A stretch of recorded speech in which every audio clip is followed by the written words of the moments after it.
मृत्यु भोज निषेध अधिनियम 1960 की पालना करवाने के लिए कई समाज के प्रतिनिधि जिला कलेक्टर को ज्ञापन देने पहुंचे। इस मौके पर उन्होंने कहा कि कोविड-19 की एडवाइजरी या मृत्यु भोज निषेध अधिनियम के बावजूद गांवों में बहुतायत से मृत्यु भोज हो रहे हैं। प्रशासन भी इसमें ढिलाई बरत रहा है। इसे देखते हुए सर्व समाज के प्रतिनिधियों ने जिला कलेक्टर और पुलिस अधीक्षक को कोविड-19 की एडवाइजरी एवं मृत्यु भोज अधिनियम की पालना करवाते हुए मृत्यु भोज के आयोजन रोकने की मांग को लेकर ज्ञापन सौंपा। ज्ञापन देने आए प्रतिनिधियों ने बताया कि मृत्यु भोज सर्व समाज की एक बहुत बड़ी कुरीति है। इस पर लाखों रुपए किसान परिवार खर्च कर रहे हैं। इस कारण किसान कौमें शिक्षा और अन्य जरूरी कार्यों पर ध्यान नहीं दे पा रहे हैं। मृत्यु भोज पर रोक से ही किसान कौमों की आर्थिक और शैक्षिक तरक्की हो सकती है। इस मौके पर आसीन पंचायत समिति नेता प्रतिपक्ष मनसुख गुर्जर, राजस्थान मेवाड़ जाट महासभा प्रदेश अध्यक्ष शंकरलाल खुड़ी, जिला अध्यक्ष देवपक्ष जाट महामंत्री शोभालाल तोगड़ा, सुथार समाज से मणि सुथार, शंकर सुथार, भवानीराम जाट, फेरूलाल जाट आदि कई समाज के प्रतिनिधि उपस्थित रहे।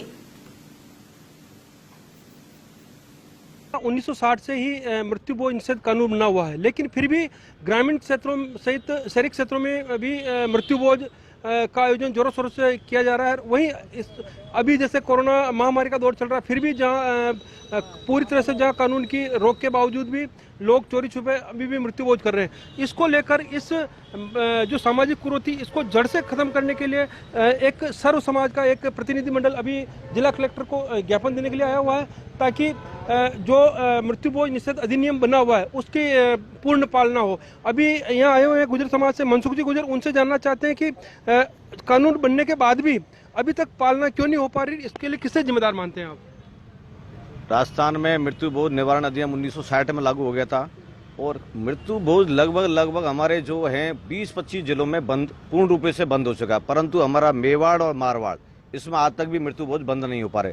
मैं इसके लिए जिम्मेदार खुद स्वयं और राजनेताओं को मानता हूं, क्योंकि हमारे राजनेता इसके पीछे बहुत बड़े जिम्मेदार है। क्योंकि एक मृत्यु भोज में उनको वहां पर 2 से 3 हजार की भीड़ आराम से मिल जाती है, उन लोगों का प्रचार प्रसार हो जाता है, मिलना जुलना हो जाता है। यदि आज की तारीख में यदि राजनीतिक इच्छा वाले व्यक्ति यदि इस कानून को पारित करा दिया है और इसको पालना करा दे तो भीलवाड़ा जिले में हमारे किसानों का 1000 करोड़ रुपये प्रति वर्ष बचेगा, जिससे कि वो उस पैसे को शिक्षा की ओर बढ़ावा होगा। परंतु हमारे आज भी करीबन 3 महीना हो गए इस मुहिम को, सर्व समाज के युवा साथी लग रहे हैं कि भीलवाड़ा जिला मृत्यु भोज मुक्त हो, परंतु आज भी हमारा एक भी MP, MLA, एक्स MLA एक भी इसके बारे में मुखारबिन नहीं हो पा रहा, ना इसकी कोई आवाज़ उठा रहा, ना हमारे साथ स्वरों में स्वर मिला रहा। इसलिए मैं कहीं न कहीं इसकी जिम्मेदार राजनेताओं को मानता हूँ। कानून बना हुआ तो पालना नहीं हो पा रही, तो आज क्या मांग करेंगे? आज हम कलेक्टर साहब और SP साहब से हम एक ही निवेदन करने आए हैं ज्ञापन के द्वारा कि कोविड-19 की एडवाइजरी के लिए आपने हर व्यक्ति के लिए किस तरह से जीना है, शादी ब्याह कैसे करना है, आपको पार्क में कैसे घूमना है, हॉस्पिटल में उसकी सबकी आपने एडवाइजरी जारी कर दी। परंतु जो चीज़ गांव में आज की तारीख में जो मृत्यु भोज हो रहे हैं, भीलवाड़ा जिले में प्रतिदिन 100 मृत्यु भोज हो रहे हैं, उनके संबंध में आपने आज तक कोई एडवाइजरी जारी नहीं करी, ना उसके संबंध में कोई परिपत्र जारी किया। तो हम आज उनसे निवेदन करने आए हैं कि आप शीघ्र एक एडवाइजरी जारी करें कि मृत्यु भोज निषेध अधिनियम 1960 है उसकी पालना हो और इस कोरोना की महामारी में मृत्यु भोज पर प्रतिबंध लगे, जिससे कि सोशल डिस्टेंस की पालना हो और लोगों में कोरोना की संक्रमण नहीं फैले।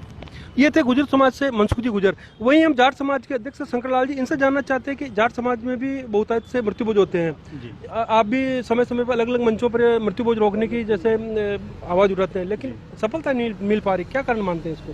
कारण तो भी भाई मनसुख जी ने जो कहा था वही कारण है कि राजनीतिक के प्रवृत्ति से मतलब इसके ऊपर जो कानून की पालना नहीं हो पा रही है और प्रशासन है, राजनीति के कारण से प्रशासन भी उस पर, क्योंकि अभी जैसे शादी के अंदर मतलब इन्होंने परिपत्र जारी कर दिया कि करीबन 50 लोगों से ज़्यादा अनुमति नहीं दे रहे, तो मृत्यु भोज के अंदर 2000 लोग इकट्ठे क्यों हो रहे हैं? क्या कानून में ये चीज़ पता नहीं, प्रशासन को भी पता नहीं, कलेक्टर महोदय को भी ध्यान में नहीं, ध्यान में है पर कहीं ना कहीं मतलब कारण है कि उसको इस नियम में जोड़ के मतलब उनको पाबंद नहीं किया जा रहा, और जब तक ये पाबंद नहीं होंगे तब तक वो सफल नहीं हो पाएंगे। और ये सबसे ज़रूरी है। ये मृत्यु भोज की कुरीति इतनी बुरी है कि गाँव में दिमक की तरह किसानों को लगी हुई है। अगर मतलब ये बंद हो जाए तो किसान आने वाले समय में बहुत बुलंदियाँ छू सकते हैं और उनके बच्चे जो शिक्षा से वंचित है उन खर्चे पैसे को बचा के वो उनके बच्चे को पढ़ा सकते हैं और उनकी पीढ़ी किसान कौम आगे बढ़ सकती है। और ये सर्व समाज की मांग है कि इस मृत्यु भोज पे पाबंदी लगे। जाट समाज के भवानी राम जी जाट है, उनसे जानना चाहते हैं कि इसका समाज पे क्या प्रभाव पड़ रहा है मृत्यु भोज का। सर इससे समाज पे ये प्रभाव पड़ रहा है कि नहीं तो अच्छी बच्चों को शिक्षा मिल सकती है और नहीं कुछ आगे बढ़ सकते हैं। वो सारे मृत्यु भोज में पूरा पीढ़ी दर पीढ़ी पीछे रह जाती हैं। आज 100 साल हमारा समाज पीछे चल रहा है, सारी समाजें मृत्यु भोज के कारण। इसलिए मृत्यु भोज बंद हो जाए तो आज शिक्षा की कमी नहीं रहेगी। हर गांव में आप शिक्षा हब बनाए, इतना पैसे इस मृत्यु भोज में खर्च हो जाता है। हर गांव में आप कुछ भी बनाओ, कॉलेज बनाओ, इसमें हजारों करोड़ रुपए इसमें खर्च हो रहे हैं। इसलिए हम कलेक्टर साहब से एसपी साहब से निवेदन करेंगे कि इस पालन कराई जाए और पूर्ण पाबंद लगाई जाए मृत्यु भोज पे। यही हमारा निवेदन है पूरी सर्व समाज का।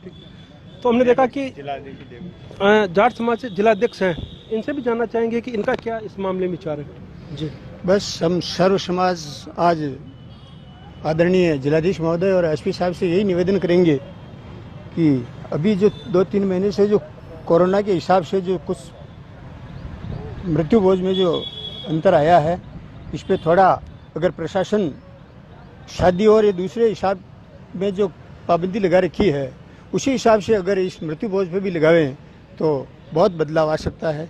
इसलिए हम इसीलिए ज्ञापन देने के लिए आए हैं। बिल्कुल। तो जिस प्रकार समाज पूरी तरह से सर्व समाज का एक प्रतिनिधिमंडल कोविड-19 के दौर के अंदर जहां पूरी तरह से इसको रोक लगाने के लिए आया हुआ है और मृत्यु भोज वास्तव में बहुत ही बड़ा एक दीमक है जो एक ग्रामीण परिवेश का जो जीवन है उसको पूरी तरह से खोखले कर रहा है। लोकवाणी के लिए पिलोड़ा से प्रहलाद तेली।